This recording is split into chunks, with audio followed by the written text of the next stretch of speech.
Using steel or aluminum bars as we do for the construction of the Glockenspiel, projection and articulation for these instruments requires much harder and denser mallets.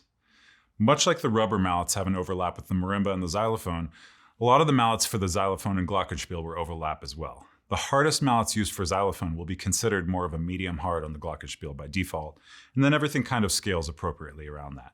The typical or default general mallet for the Glockenspiel is a nylon or very hard plastic. So here's an example of what a hard plastic mallet sounds like on the Glockenspiel.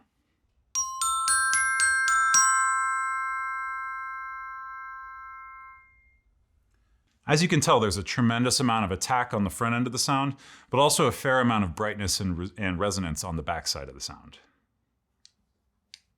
The big exception with using the Glockenspiel is using metal bars allows for the use of metallic mallets, like aluminum or brass. Aluminum and brass mallets create a significant amount of brightness and brilliance, so these colors should be used very sparingly. Here's an example of what an aluminum mallet sounds like on the Glockenspiel.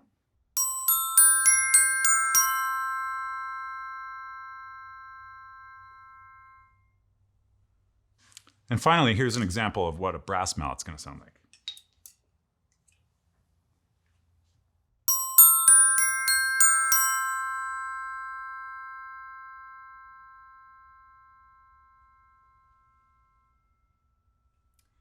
Since these colors are so bright and can often be abrasive in most general usage settings, most of the time using a metallic mallet like a brass or an aluminum should only be used at the request of the composer or conductor of the music.